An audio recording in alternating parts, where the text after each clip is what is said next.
Hey, up. Right, the weather's still pretty awful. We've got that sort of twilight weather at the moment where it never seems to get completely light. A lot of wind, a lot of rain, a miserable time of year. Now, one of the most frequently asked questions I get, or people trying to get me to help them make their minds up over the choice of bike, is the J Series platform 350s from Royal Enfield. Now, I remember 4 years ago being pretty sort of uninspired when the J Series was launched. For at least a couple of decades, I've always considered the middleweight class to be the most sort of useful general purpose platform for motorcycling in the UK, sort of 500 cc's to 650, maybe even 700 cc's.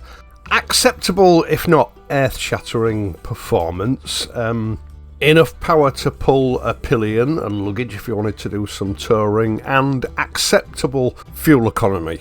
It's a class of motorcycle that doesn't excel at anything in particular really, but it's a good middle ground. It sort of occupies the Goldilocks zone of motorcycling, in my opinion. Royal Enfield discontinued the old classic 500, I think it was back in 2020, and I managed to grab one of the last ones available in the UK. I affectionately named it the Mule, and it's become one of my all-time favourite motorcycles. And I think a big part of the disappointment that myself and others expressed when the J Series platform was introduced was, it was a 350 and not a 500. Technically, a small capacity motorcycle, it doesn't quite reach the middleweight classification. So in the eyes of a Western motorcyclist, it doesn't quite step up to the plate. Yet in Asia, the 350 capacity single cylinder motorcycle is king and has been for a long time. Just an anomaly as far as me and a lot of people are concerned. A peculiarity perhaps of their economies and road systems.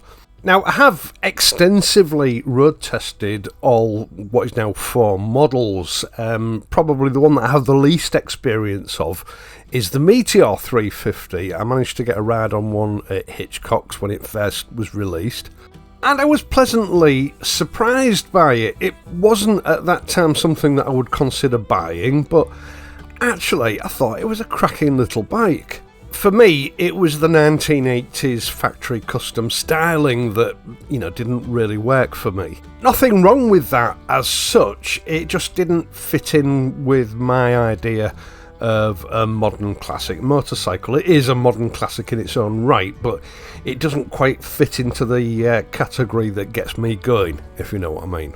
I've always had an interest in motorcycle history, and I think what attracts me about modern classics, those bikes built to sort of mimic, if you like, models from the sort of, the late 1930s through to the late 1960s, maybe even to the 1970s, is that they eschew the one-upmanship of buying the latest, greatest model. They remain in fashion for however long you want to keep them, unlike contemporary bikes, which fit the bill when they're released, but as little as 5 years later they look old-fashioned, and there's a need within the owner to buy the latest version, and all that is gone with modern classics. In a way, their old-fashioned styling future-proofs them. When you buy them, you buy them knowing that they're an old-fashioned looking motorcycle, so you never feel the need to update. And because modern classics are based on older motorcycles that were built back in the day when we just basically had roadsters, an excellent all-round general purpose motorcycle that would do anything. Again, it flouts the sort of modern fashion for specialist motorcycles that sort of specialise in one particular discipline but don't do everything particularly well. And that helps the modern classic become a great asset to the owner because, he or she can do whatever they want with them. They can tow with them, commute, or just use them for pleasure. They'll do all of those things really well. Now, next up came the 350 Hunter about a year after the Meteor 350. And that was more my style, a sort of a baby Interceptor 650 style motorcycle, along the lines of a roadster that would have been available throughout the 1960s and probably well into the 1970s. Now, at that time, I was sort of looking for a new channel bike. I tried to buy one every 1 or 2 years. This was the closest to fitting the bill that, I could see in the Royal Enfield range, in anybody's range for that matter. And it was while I had the Hunter that I started to realise just how capable a modestly powered 350 can be. Very capable around town and on the back roads, and just capable enough to hold its own on the motorways. But I was still in love with the versatility of the mule, and that made me hesitate, because there's something about the classic configuration of the Classic 500 that just made it so much more practical and versatile than any other bike I've ever had. And I hesitated just long enough for the Classic 350 to be released. Now, I'm going to be honest, I bought the Classic 350 in purely as another channel bike. I wasn't particularly in love with it, but it fitted the bill better than anything else that was available at the time. To me, it was just another channel bike that I'd hang on to for a year, maybe 2 years, do all the usual fitting accessories, etc., and let it run its course, and then I would see what else was available. And that was the bike that I would probably chop in for another channel bike. Because at the end of the day, it was still just a 350, and what I was really looking for was at least a 500. I was still hoping that Royal Enfield would release a Classic 500 single, but, as we all know, it's unlikely that's ever going to happen. And even now, for me, there's something about the Classic 650 that just seems a bit off and doesn't quite work for me. Now, I ran the Classic 350 for a year and a half, and I liked it, but I was never in love with it. And I think one of the barriers for me was the long, drawn-out, laborious and very slow running-in procedure on these engines. I still found myself making excuses to take the mule out instead of the Classic 350, or Mini Mule as it became known. And then in mid-2023, the bike fell foul of the speedo fault that was an issue at the time. The speedo stopped working. I had to take the bike off the road, and it took 3 months to get it sorted out. Now, this meant that basically the bike missed that riding season. Winter had set in. I put the bike away once it was returned with the intention of getting rid of it the following year, 2024. And the idea that I was playing with at that time was that I would chop it in and get a BSA 650, but that's another story. And then last year, summer 2024, which wasn't a particularly good summer for riding motorcycles, something happened that changed my opinion of this bike.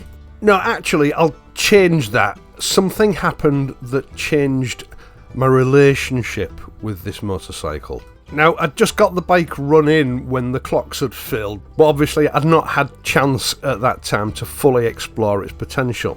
And then last year, there was a sort of a change in my domestic circumstances. You see, I've been with Paula for 13 years, and she rode with me initially when I first met, but, she's not that interested in motorcycles, so she'd not actually ridden with me for years.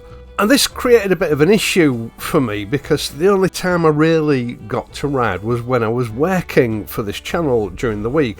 On weekends, when we had leisure time, we ended up taking the car all the time, and to be honest, I'd got to the stage where I missed just riding for fun.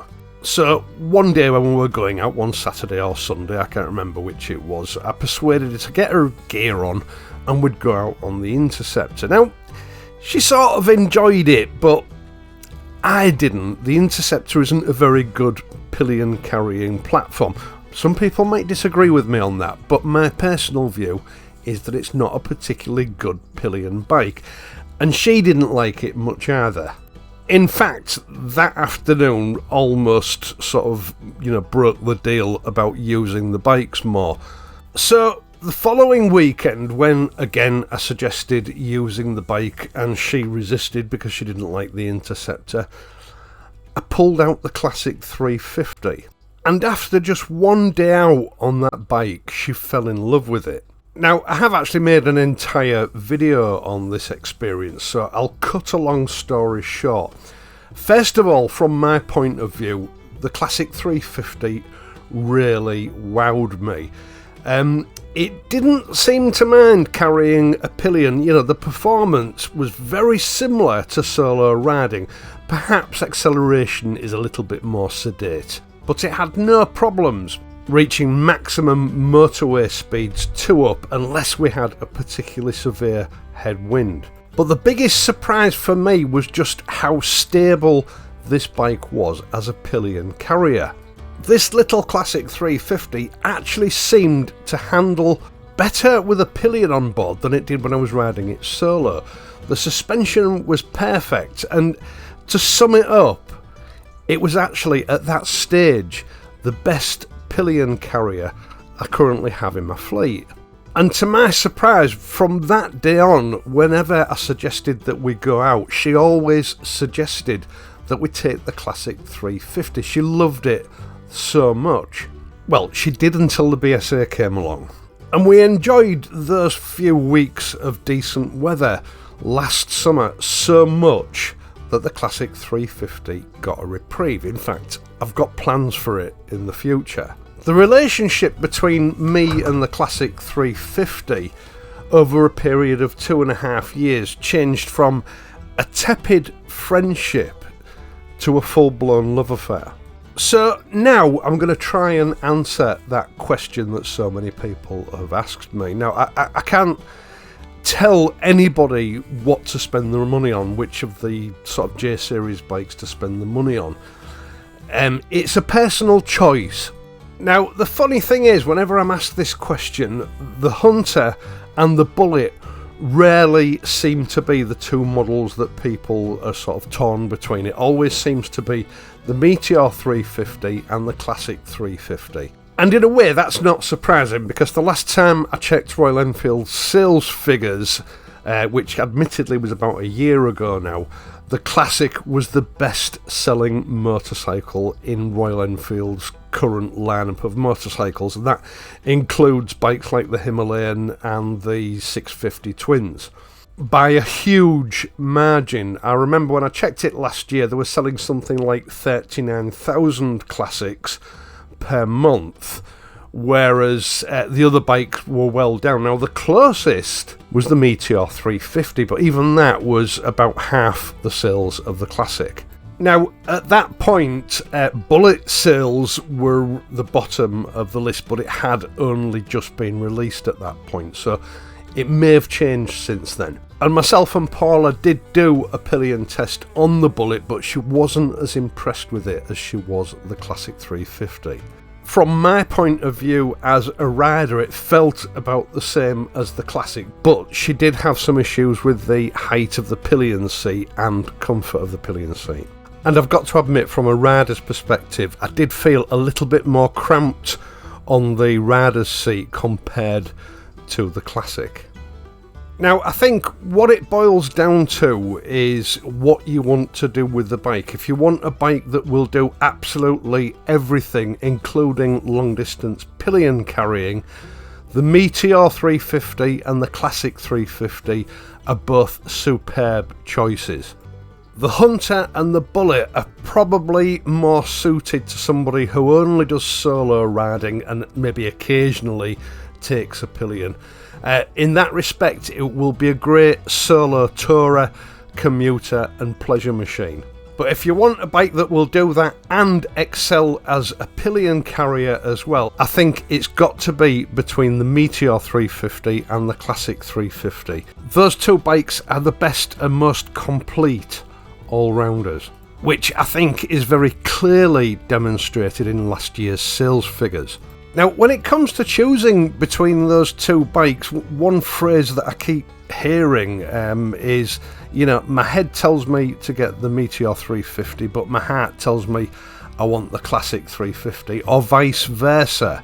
Now, in terms of practical usability, I think both of these bikes are configured very similarly to each other. Both have a very easygoing sort of persona and nature. Both are just two different flavours, if you like, of the same bike, whereas the Bullet and the Hunter, in my mind, are something quite different. So my advice is just go with your heart, because both bikes are just two different sides of the same coin. Right, once again, thank you so much for taking the time to watch this and my other videos, and in doing so helping to support this channel. I really do appreciate it. I'd also appreciate it if you would leave a like and subscribe to this channel if you're not already a subscriber. Now, you can help me out in other ways via my Patreon page or via PayPal donations, the details of which are in the video description down below. Or you can use the super thanks button, which is just underneath the video that you're watching now, where any help that you can give is much appreciated. I am of course going to be back on Friday. Hopefully the weather will be better so I can get on with some projects outside. Either way, if you're riding, ride safely, and I'll see you on Friday.